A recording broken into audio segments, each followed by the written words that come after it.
Hola, ¿qué tal?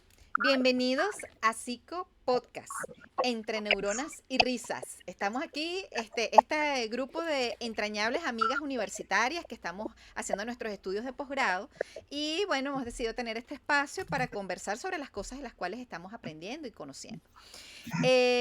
Vamos a presentarnos en primera instancia quiénes somos y qué hacemos, así que le damos la entrada a este trío de bellezas. Preséntense.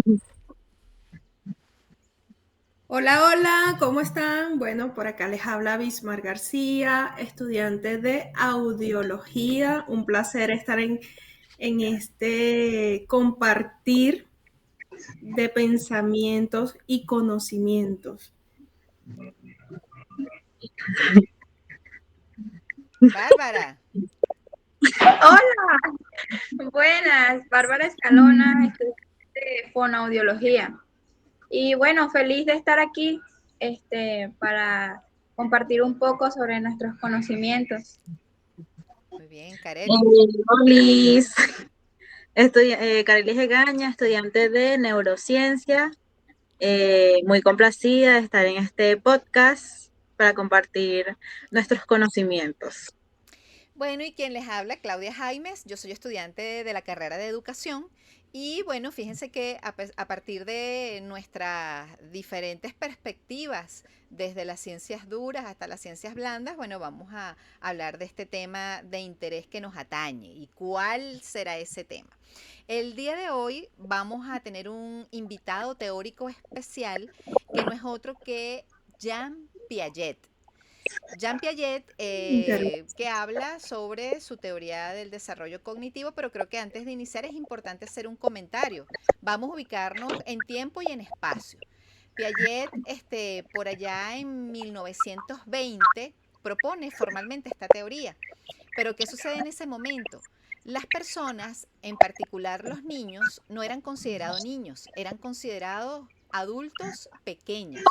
De hecho, una cosa, cuando yo aprendí esto, mi profe me lo explicó así. Ella nos decía, ¿recuerdan ustedes esas imágenes neoyorquinas donde hay fotos en blanco y negro, en sepia, de los niños que tienen boinas, que tienen, ¿cómo es que se llama esto? Las ligas aquí. Ay, no me acuerdo cómo se llaman estas ligas que agarraban los pantaloncitos de los niños. Los tirantes. Los tirantes, camisas de botones, pantalones de vestir. O sea, Sí, ellos eran correcto. considerados adultos pequeños. En ese momento no se tenía el cuidado que hoy sí tenemos. Juguetes, o sea, los juguetes eran de madera y eran así como que algo, las pelotas y ya, pero no había ese proceso de diseño. Entonces fue un acto revolucionario pensar o comprobar la observación que tuvo Piaget en decir, mira, ya va, los niños aprenden de manera distinta que los adultos. Entonces la gente se puso, wow, ¿qué es esto? ¿Cómo es? Pues, tú estás loco. O sea, en ese momento los niños aprendían como los adultos, repitiendo, memorizando y ya. Entonces, Exacto. eso fue como que una cosa revolucionaria. O sea, ¿cómo tú vas a decir que este individuo, que lo único es más pequeño, ellos trabajaban? Muchos de ellos no iban a la escuela porque tenían que trabajar a los 6 años. A los 4 años ya trabajaban. Entonces, bueno, por eso es importante que nos ubiquemos en el espacio de lo difícil que pudo haber sido para él presentar esto. Él, por supuesto, también fue una persona muy inteligente. Ya él a los 21 años era doctor en biología. Imagínate. A los 21 años ya era doctor en biología. Entonces, por supuesto, era una persona muy brillante y trabajaba con un equipo magnífico que desarrollaba procesos de investigación, de comprobación de desarrollo y de test. Entonces, ese ojo clínico que desarrolló, pues, bien. Entonces, bueno, con esta Claro, entrada, me imagino que también la parte de la biología lo hace centrar en esa parte evolutiva del crecimiento humano para llegar a estas conclusiones de cómo es este desarrollo en niños y adolescentes, que realmente su teoría se enfoca en eso, desde la niñez hasta la adolescencia, cómo son esas etapas y ese proceso. Ciertamente, de hecho, él no se define, él no se autodefine como psicólogo, él se define como etimológico del desarrollo humano, desde la biología. Tal Entonces, cual. absolutamente, Exacto. esto es un gran aporte desde el desarrollo. Ok, bueno, entonces dicho esto, pues ya hablamos entonces de quién fue. Vamos a hablar formalmente. ¿Quién fue? ¿Qué saben ustedes de Piaget? ¿Qué conocemos? Él fue un psicólogo y biólogo suizo. Él, dicen que se dice que nació en 1896, falleció en 1980. Es conocido como el padre de la psicología evolutiva. Entonces fue un suizo, qué bueno. Carelis, ¿tienes algún otro dato? Ay, no, lo mismo. Coincide el conocimiento Conocimiento, padre de la teoría del conocimiento, del desarrollo cognitivo. Ok, De acuerdo, yo lo conozco como el padre de la psicología evolutiva. ujú, A perfecto. principios del siglo XX, que él se enfocó en su teoría del desarrollo como tal. Bueno, esto entonces nos lleva al siguiente punto, que es ¿qué propuso? ¿Qué propuso Jean Piaget? Él explica cómo los niños construyen su conocimiento a través de las 4 etapas, desde el Tal cual. nacimiento hasta la adolescencia. Efectivamente. Él destaca que el aprendizaje es un proceso activo, que los niños exploran y experimentan. Sí, él propuso las etapas del desarrollo cognitivo, dividiendo el desarrollo en etapas. Ok, ¿y en qué consiste entonces esa teoría? ¿Cuáles son esas etapas? La etapa sensorio-motor, preoperacional, operaciones concretas y operaciones formales. Ok, Sí. bueno, La, como son muchos, vamos a subdividir entonces y vamos a hablar de las etapas, ¿les parece? Para poner orden. Vamos entonces a hablar de la primera etapa. Aunque no somos madres, hemos visto a familiares y a bebés, ¿verdad? A nuestro entorno. Entonces vamos a hablar primero de esta etapa de desarrollo sensoriomotriz que empieza desde los 0 años, es decir, desde el nacimiento, hasta los 2 años de edad. Correcto.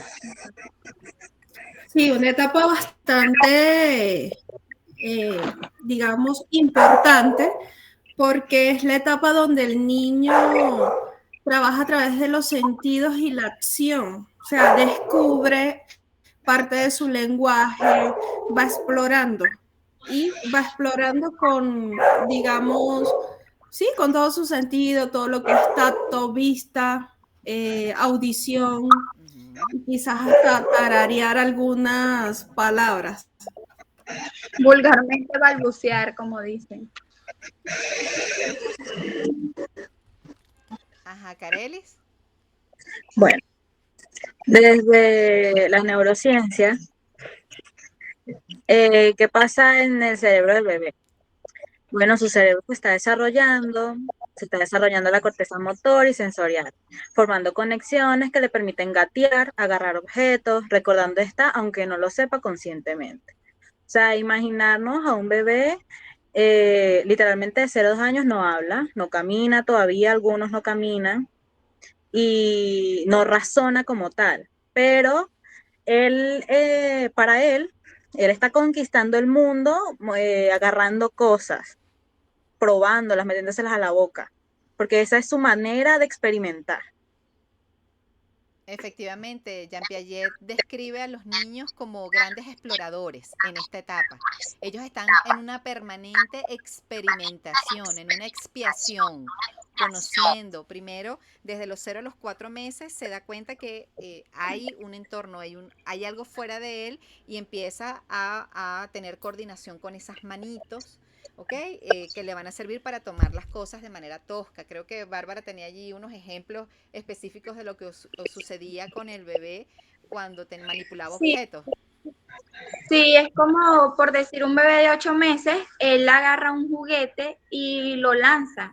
Entonces dicen, no, que se está portando mal, que no, es porque él está experimentando que a él ¿cómo puedo decirlo? Que al hacer esa acción, tiene un efecto. Es que la mamá lo recoge, las personas se ríen, entonces por eso es que vemos siempre al niño que agarra el juguete, lo lanza, se lo vuelven a dar, lo vuelve a agarrar, lo vuelve a lanzar y así, porque él está experimentando, es como, Piaget lo llama como una reacción circular. Lo Exactamente. mismo hace con las comidas.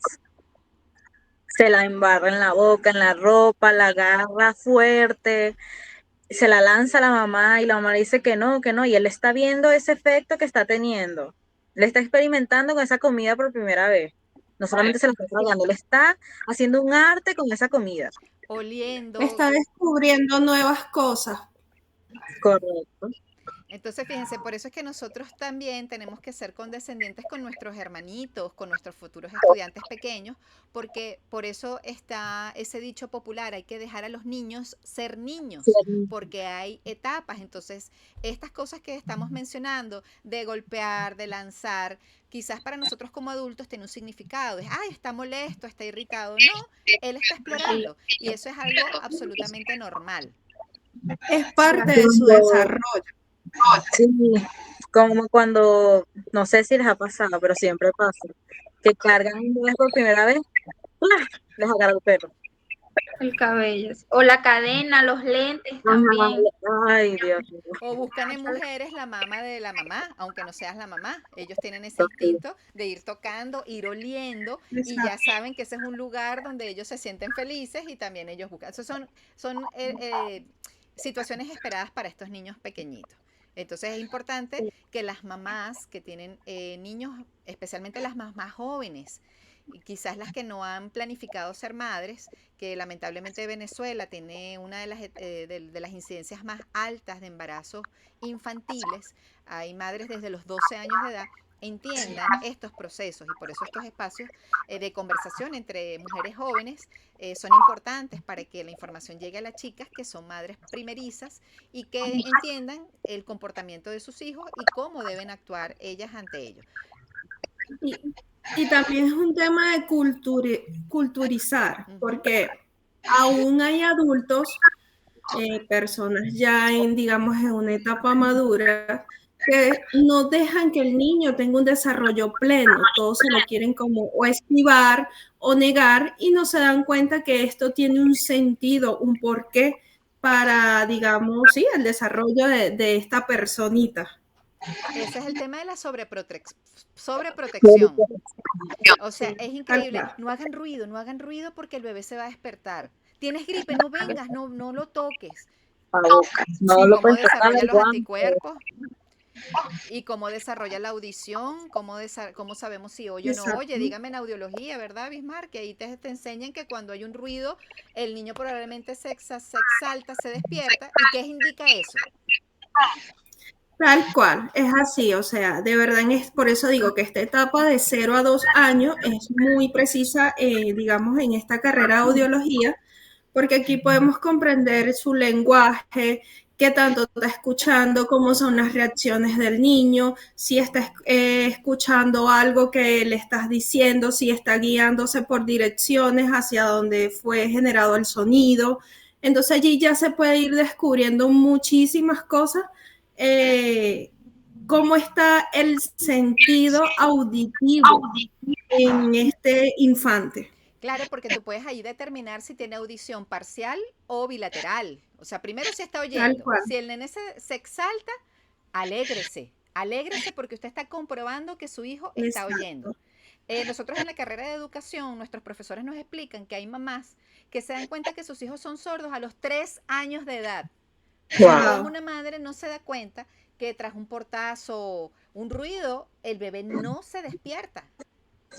Entonces, esas cosas que son tan simples son importantes que las madres desarrollen esa agudeza.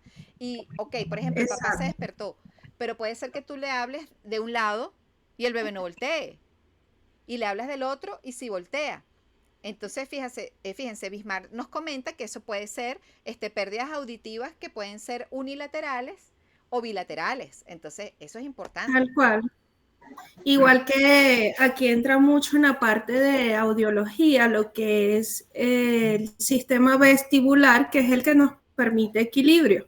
Y también va de la mano agarrado con audición, ya que, bueno, esto se ubica en el oído interno de la persona. Y a esta edad también es importante, o sea, de 0 a 2 años, es importante porque cuando el niño comienza a gatear, está haciendo desarrollo de tacto, digamos, para buscar su equilibrio, su firmeza, para estabilizar sus movimientos, y todo esto va en conjunto de la audición y el sistema vestibular. Entonces, cuando vemos alteraciones, vemos que un niño se ha tardado mucho en gatear, en el habla, en que no percibe o no reacciona a los sonidos, ya ahí podemos Hay una alteración en el estar desarrollo. atentos, tal cual. Ahí hay una alteración en el desarrollo que puede ser por diferentes causas, pero ya podemos ver una de ellas que es la vestibular. Tal cual. Ok, bueno, qué interesante. Bueno, ahora vamos a la siguiente etapa, que es la preoperacional, que es desde los 2 años a los 7 años. A ver qué, Bárbara, no sé si a ti te han dado información al respecto. No, en esta etapa entiendo que los niños tenemos que tratarlos, estimularlos con símbolos, dibujos. Piaget dice que en esta etapa son más egocéntricos en el sentido de que ellos tienen dificultades para ver las otras opiniones. Como por ejemplo, yo en mis ejemplos, me encantan los ejemplos, un niño de 4 años que se tapa los ojos y te dice, ¿no me ves? Entonces como que cree que como él no ve a los demás al taparse los ojos, pues a él tampoco lo van a ver, pues. Entonces cuando viene la persona adulta y le dice, no, es que solamente no ves tú, él obviamente como lo dice Piaget, él es egocéntrico, él va a decir, no, es que si yo no veo, ustedes tampoco me tienen que ver. Exacto. Eso está genial. Es algo más hacia lo lógico. Ajá. Les dificulta un poco la parte lógica y son más imaginarios. Ajá, claro, por eso es que él dice que hay que tratarlos con dibujos y así. Igual que cuando te dicen que la nube te sigue, que si las nubes tienen vida, porque la nube te sigue. Sí. Claro, claro. Ajá, y desde las neurociencias, tú, Carely. Claro. Aquí los niños empiezan a jugar a la casita, a imaginar mundos enteros, con bloques, con sábanas. Bueno, todo esto sucede gracias al crecimiento del lóbulo frontal y al despertar del lenguaje. Aunque aún no piensan lógicamente, ya entienden símbolos y palabras. Empiezan a planear cosas simples, es decir, yo solito. Exactamente. Porque, Ajá. aquí es cuando, en esa, por ejemplo, yo me acuerdo cuando yo era chiquita, que yo pensaba que la luna me seguía. ¿Tienes ese Porque recuerdo Sí. todavía presente de yo tu recuerdo percepción? cuando iba en el carro y yo decía, ¿por qué la luna nos sigue?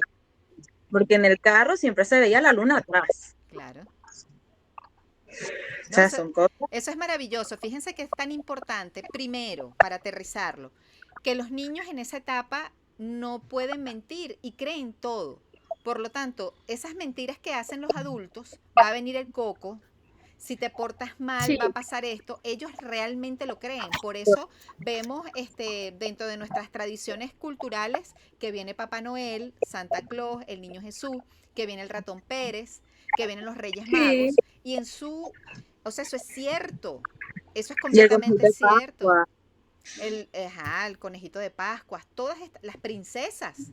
Por eso es que en la educación nosotros tenemos un ciclo que se llama educación inicial, antiguamente se llamaba educación preescolar, que gracias a las ideas de grandes precursores, entre ellos Piaget, se desarrollan espacios de aprendizaje. Es que gracias a la teoría de Piaget es que existen entre otros teóricos, pero fundamentalmente en él. Lo primero es saber que los niños construyen su pensamiento de manera distinta de los adultos. Correcto. 2. Tal cual. Eso permite entonces diseñar procesos de aprendizaje distintos. Y por eso la educación inicial crea espacios de aprendizaje. Entonces, para que ustedes, yo sé que ustedes no son del área de educación, pero les comento para que tengan la visual. En educación nosotros tenemos ambientes de aprendizaje. Entonces hay un ambiente que es armar y construir. Ahí hay madera, hay serruchitos, hay cosas donde hay tacos, hay todo donde ellos pueden construir, hacer carritos, etcétera. Hay otro que es representar e imitar. Hay disfraces, hay casitas, carpas, hay pelucas, hay corbatas, hay tacones, hay carteras.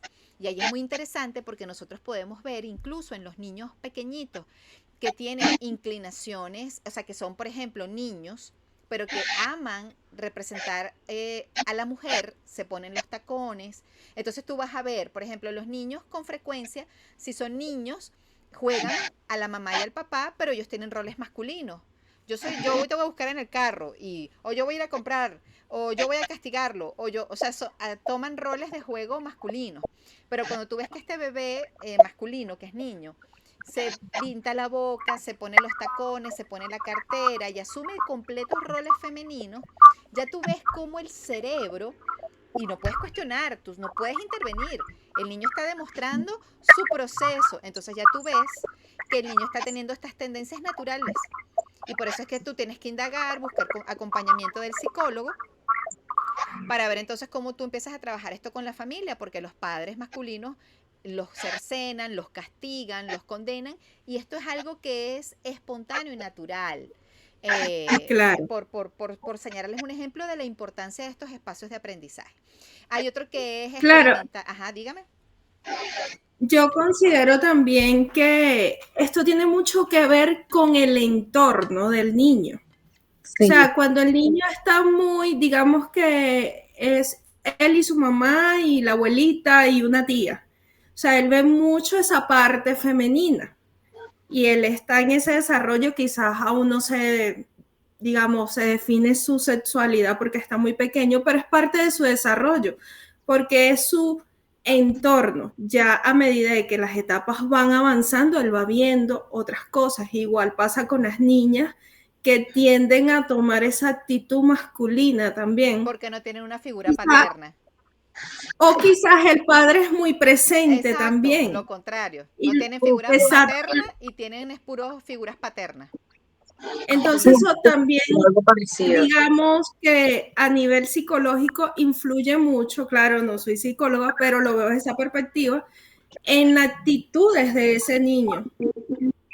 También puede ser el niño, al estar rodeado de su mamá, su abuela, su tía, su prima, siempre el género femenino, él no es que se sienta mujer, sino que simplemente admira a su mamá y, concha, le quiere imitarla. Porque no, es su mamá. Él está jugando a ser su mamá, perfecto. Imitar a mi mamá. Este pensamiento, claro, si después el papá llega y ve que tiene los labios pintados, puede que lo regañe. Y eso ya le queda de por vida. Cónchale, me pinté los labios como mi mamá y eso está mal porque mi papá me pegó. Él no entiende por qué. Si yo estaba era jugando a ser mi mamá. En vez de explicarlo, van directo a los golpes porque no, es gay. Exacto. Es un niño, no sabe qué es eso. Estás para educarlo, por eso hay que hablarle, explicarle, mira papi, los niños juegan con esto y es decir, bueno, pero es complejo, por eso siempre es importante la participación de un experto en el área de la psicología que maneje estas cosas, pero tampoco está mal ir al psicólogo. Eso es absolutamente normal, todas las madres tienen que tener, de hecho en la psicología hay una rama específica que es la infantil. Claro, y si te pones a ver, empezamos a hablar de las teorías de Piaget o la teoría de Piaget, pero se involucran a veces también otras teorías Todas como las la de teorías que hemos Freud. trabajado, por ejemplo, Freud. Sí, porque Skinner. ya estamos hablando quizás de inclinaciones sexuales, de otras cosas. Entonces, siempre todo en esta estructura tiene algo que ver, se conecta una cosa con otra para el desarrollo. Esto lo vimos también en la teoría, en un programa viejo que hicimos me cuesta mucho su nombre, pero él es un teórico que se llama Bronfenbrenner, que él habla del enfoque ecológico, donde hay diferentes microsistemas y momentos. Esto es súper apasionante, pero aterricemos porque ya tenemos que ir aterrizando con Piaget porque es nuestro invitado de hoy. Así que, bueno, continuamos ahora con las operaciones concretas, que es de 7 a 11 años. Bueno, aquí es todo lo contrario. Creo que aparece el pensamiento lógico, porque aquí ya el niño comprende. No sé qué piensa por allí Bárbara, pero ellos explicar, comienzan a crear, pero con objetos específicos. Por eso es que se dice que es más lógico en esta etapa. Aquí hay un punto que me encanta, que es justamente, claro, en la educación lo vemos más a detalle. Él desarrolló unas consignas para hacer para comprobar que el niño está en ciertos estadios. Y una de las consignas es, por ejemplo, pon junto lo que va junto.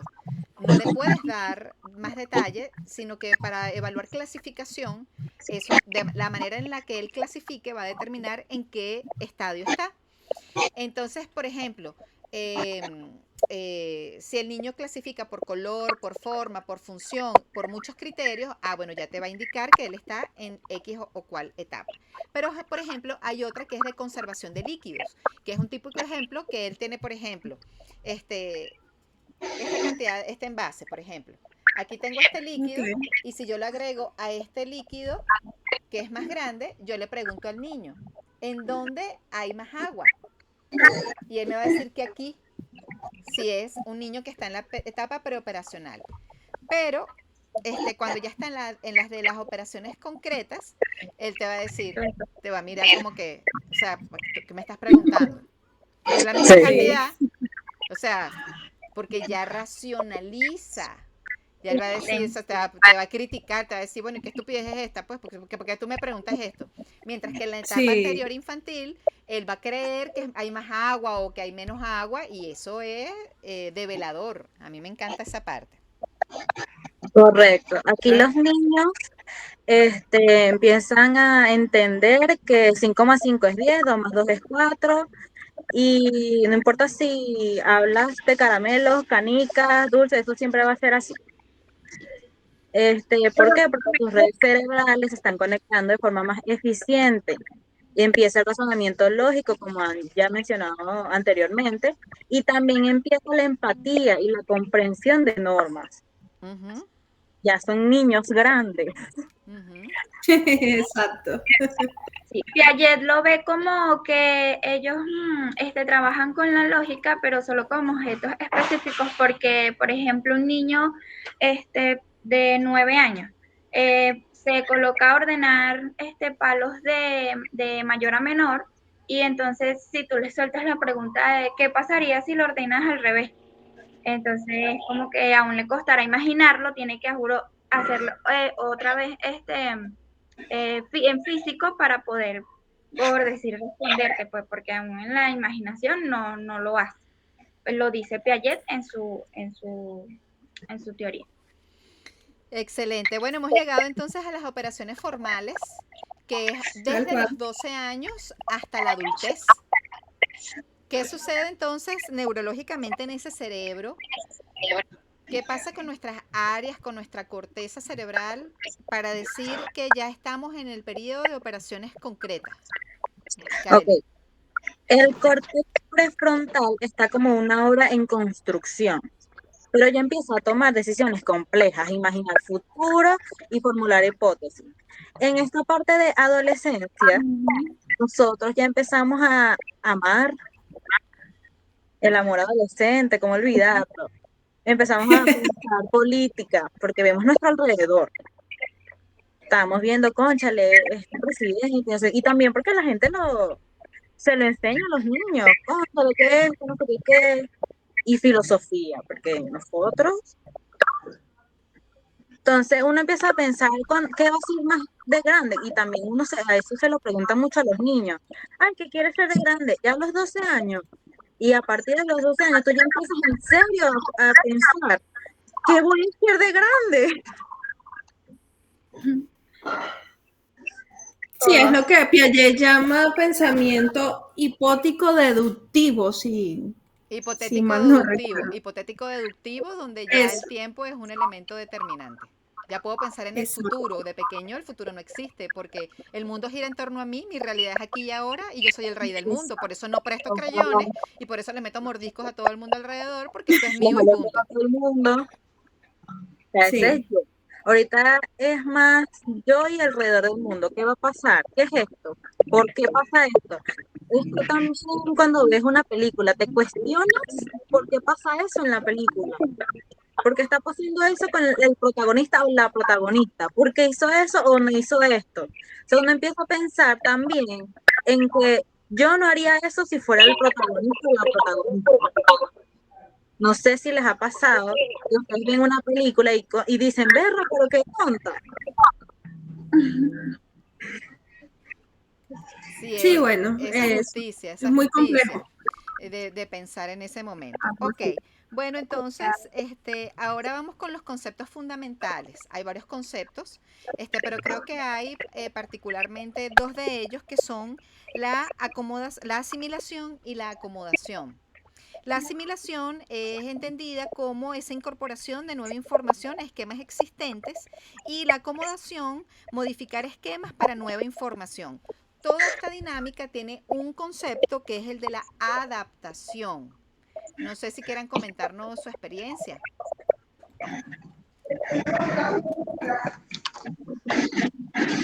Fíjate, la adaptación yo la veo como, digamos, esa armonía que se va generando entre agregar y modificar para llegar luego a un entendimiento sobre, bueno, sobre la vida diaria del niño, sobre muchos temas de los cuales ya hemos hablado, pensamientos lógicos matemáticos, pensamientos científicos, pensamientos emocionales, o bueno, sí, pensamientos emocionales, y todas esas áreas del niño. Considero que la asimilación y la acomodación hacen esa armonía para llegar al entendimiento. Es como, digamos, la parte final de la teoría de Piaget, que de una manera muy específica nos dice eso, que entre la asimilación, la acomodación, la adaptación, es como logramos entender las cosas, es esa parte cognitiva, esa habilidad que tenemos. Sí, efectivamente, él habla y lo define como el equilibrio. Ese equilibrio es ese proceso en el que ya yo he asimilado, pero además he acomodado, he internalizado completamente el conocimiento. Y esto surge a lo largo del ciclo vital. Les voy a contar rápidamente algo que me pasó a mí. Yo estaba una vez haciendo un estudio específico, y cuando logré entender algo muy profundo, me dirigí a la profesora y le dije, ay, profe, esto se parece a lo que menciona Jean Piaget sobre el equilibrio, porque toda mi vida yo he tenido un conocimiento, porque el estudio que estábamos haciendo era de valores humanos y de ética. Entonces yo le decía, yo tengo todos estos conocimientos sobre la verdad, la paz, la acción correcta, pero hasta hoy estoy entendiendo unas cosas tan importantes y siento como el conocimiento ha sido instaurado en mí y yo sé que esto más nunca se me va a olvidar en la vida. Y esto lo llama Jean Piaget equilibrio, porque ya el conocimiento forma parte de mí y no se me va a olvidar más nunca. Y esto no es repetición ni memorización, es lo más lejano a ello. Es el proceso de aprendizaje, del real aprendizaje. Entonces, esto forma parte del equilibrio de la vida. Esto tú lo haces desde cómo doblar una sábana hasta cómo tú practicarlo en el área de la fonoaudiología, como hace Bárbara o como hacemos nosotros en nuestras áreas de estudio. Así que son conceptos que nos acompañan durante todo el ciclo vital. Tal cual, así mismo.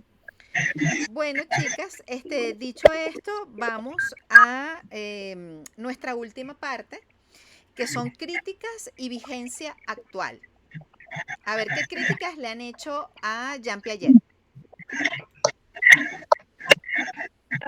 Que se centró en la persona como que nosotros somos los constructores del conocimiento, pero dejó de lado la parte del desarrollo en el entorno social, cultural y todo eso. Ahí creo que un poco fue Vygotsky,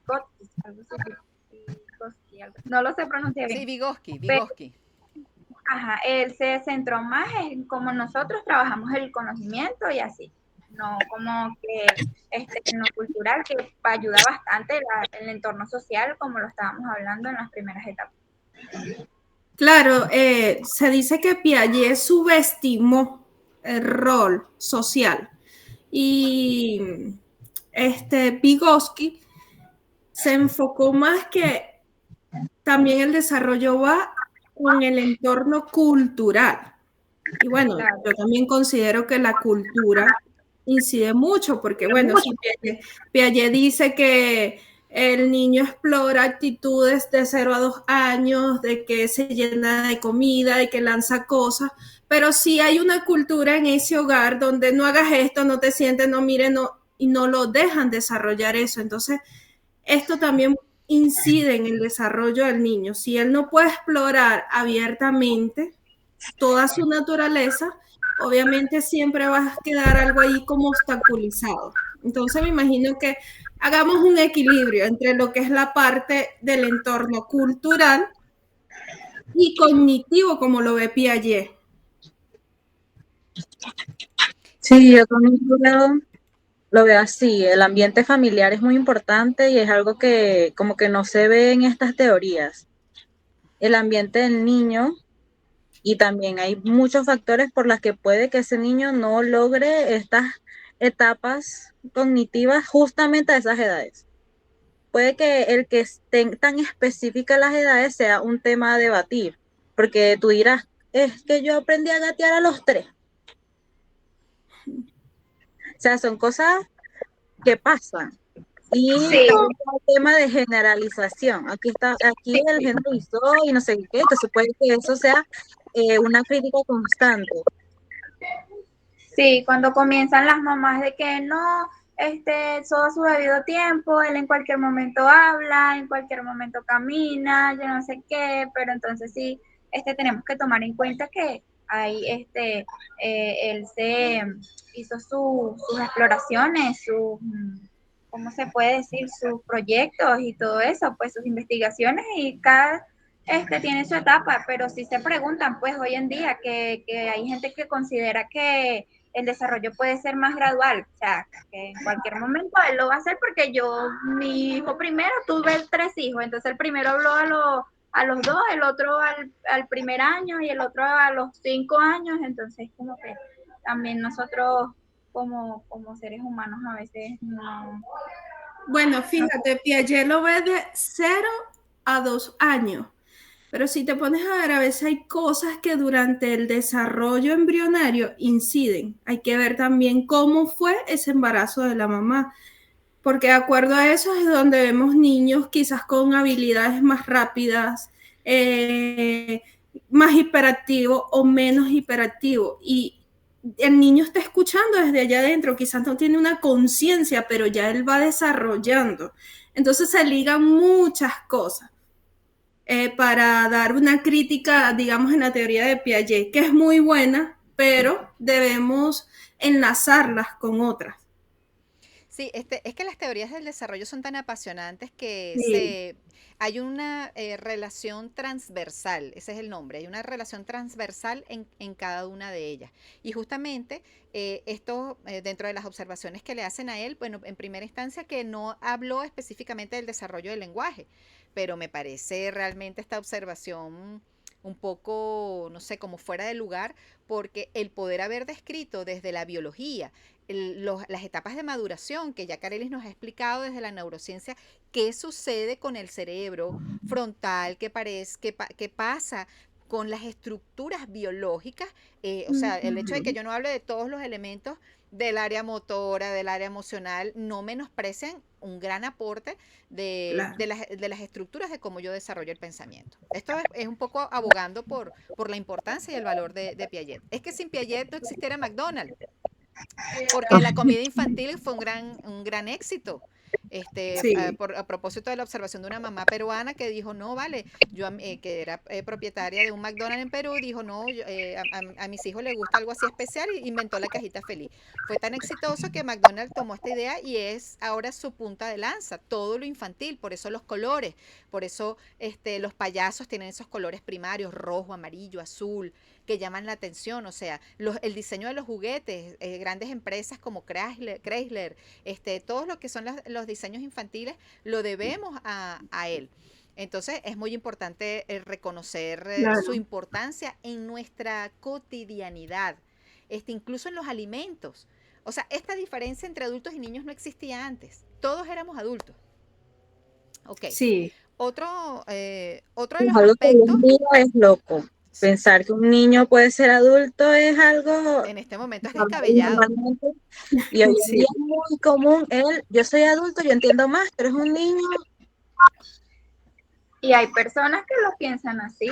Tú a veces vienes, por decir, en tu vida lo cotidiana normal, vienes, no sé, de la universidad y escuchas personas hasta hablando así con un niño como que sí, bueno, él me entiende como una persona adulta, algo así. Sí, Sí, O si no, lo vemos también en que se ven muchos hogares venezolanos a veces, niños cuidando niños, sí. ¿sabes? Niños asumiendo Hermanos mayores cuidando responsabilidad a los chiquitos. de adultos, o sea, totalmente pero totalmente descabellado mi perspectiva, con lo que porque está no es su pasando. responsabilidad, ese niño ya está, digamos, dañando parte de su etapa por hacer cuestiones que le toca al adulto. Es que Pasa ya mucho un eso con hermanos, primos, que tú eres mayor por 2 años. O sea, por favor. Y te digo ponen a que ya cuidar a otro niño. No, seas así. Sí, sí, yo digo que esto de una niña, tener un hijo de 14 años, ya eso es, o sea, un niño cuidando a otro niño. Es así. Literalmente. Correcto. O sea, Son es dos algo niños. insólito. O sea, es algo. Por eso es antinatural, ¿no? Empezando que, por ejemplo, una niña que da luz a los 2 años de edad, orgánicamente su cuerpo no está preparado para ello y psicológicamente tampoco, porque sus estructuras, como nos aporta la neurociencia, el corte prefrontal está en construcción. No podemos exigirle al cuerpo algo que no es. claro, por eso es tan importante la parte de educación y cultura, porque esto solo pasa por falta de cultura, de De educación, prevención. de guiar, de prevención. Justo Entonces, lo por que ibas a eso, decir, lo que dijiste, Claudia, lo iba a mencionar. También es lo que dijo Ismar. Hay familias que no le hablan a sus hijas, más que todo hijos, sobre las prevenciones sexuales, Ujú. sobre las relaciones sexuales y todo lo que tiene que ver con la sexualidad. ¿Por qué? Porque, ay, es mi niña, y ella jamás. Y si no sabe y está con un chico que sí sabe y le miente, ella se lo va a Claro, creer. Claro. Y incluso la menstruación le puede llegar a una niña incluso a los 10 años. Yo, a mí, sí, desde a partir de Todo los en la nueve escuela. años. o Ujú. sea, y saber de esos temas es muy importante. Es Sí, por eso Claro. que hoy en día, por lo menos, me alegro ujú, que en las escuelas se esté tomando este tema de charlas, ya sea con los padres o estudiantes o con los niños, sobre prevención sexual, porque no todo tiene que ver lo de la concepción de hijos. También hay enfermedades que pueden eh, arruinar la vida de esa niña. Imagínate, una niña con un SIDA, exacto. no solo con Sí. un embarazo, con un SIDA. Ujú. O Sí, sea, son cosas que hay que hablar. Y la niña no Tabú. está preparada ni en su cuerpo, ni mental, ni nada para tener un hijo. exacto. Justamente en la educación, en las ciencias de la educación, eso está previsto. La educación sexual se hace desde el preescolar. Y eso tiene una subdivisión, porque los padres se asustan como que, ¿cómo que es educación sexual en preescolar si él no tiene interés? Es que la sexualidad no es el acto, no es el acto del coito. Es la identidad de reconocer tus partes íntimas que nadie las puede tocar, que nadie las puede ver, ni siquiera tu papá, si tú vives con mamá y papá, tiene que ser mami, ¿ok? O sea, tiene que ser, hay toda una serie de cosas que se enseñan en la Sí. educación, desde la educación preescolar y a medida que vayan creciendo, como está mencionando Carelis, efectivamente, si ya estás en primer grado, segundo grado, tercer grado, bueno, mira, nadie te puede tocar tus partes, nadie te puede enseñar a encerrar en el baño, no te pueden besar en la boca, etcétera, etcétera. Entonces, sí, y en las escuelas por supuesto que hay muchos niños con VIH, porque hay padres que tienen el VIH, no lo sabían, y estos bebés han nacido por el tracto vaginal y han sido contagiados. Entonces hay protocolos. Si los padres ya saben que están enfermos con VIH, el parto tiene que ser por cesárea, perdón, el nacimiento tiene que ser por cesárea para que no haya la contaminación por el canal vaginal. O sea, hay toda una serie de cosas que hay que cuidar, Sí. por supuesto. Y eso ya está incluido en la educación desde preescolar, desde los niños chiquiticos.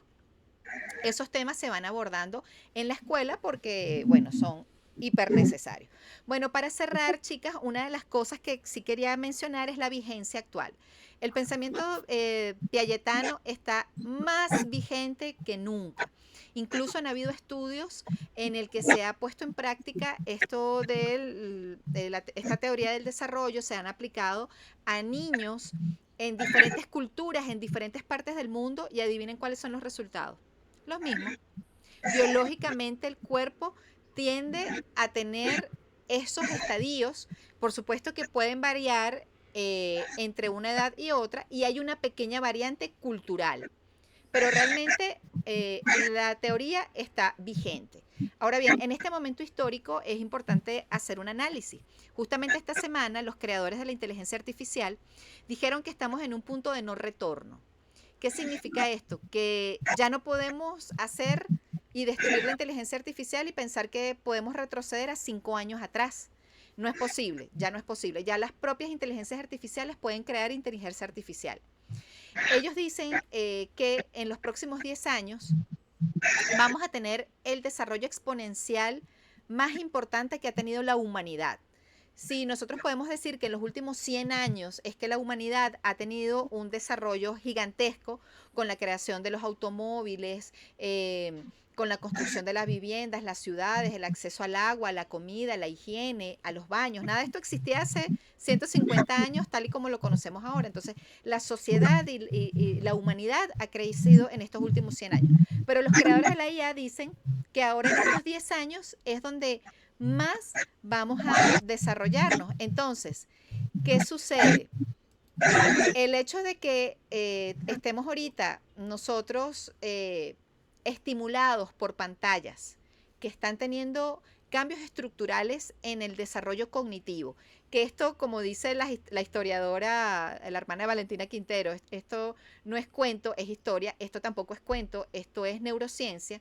Nuestros cerebros se están acomodando. Hay un proceso de allí de aprendizaje, de construcción, y que muy probablemente, quizás en 20 años, hayan diferencias sustanciales en la teoría piagetana, justamente por la interacción con la inteligencia artificial y las pantallas, porque justamente nuestro ADN, nuestra información genética tiene cambios, así que desde la concepción, desde los periodos de gestación, van a haber cambios, vamos a estar más adelantados, vamos a cambiar.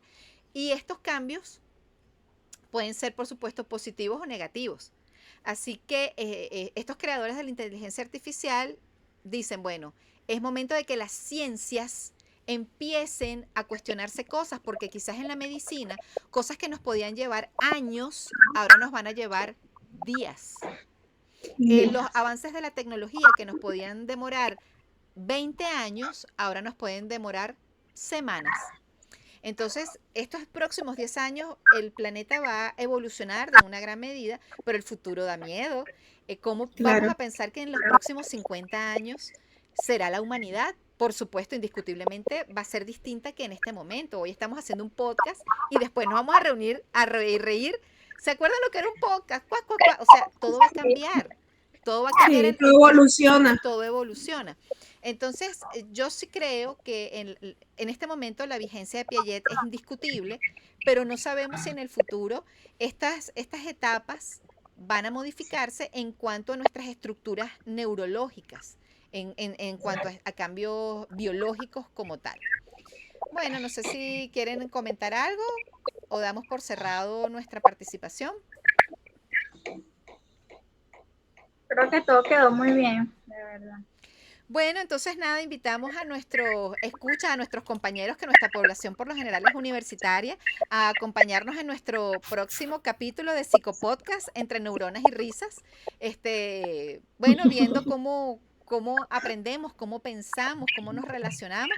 Y bueno, estaremos entonces atentos a nuevos programas para hablar de nuevos precursores sobre estos temas. Un gusto que nos hayan acompañado y nos vemos entonces hasta la próxima. ¡Chao! Chao.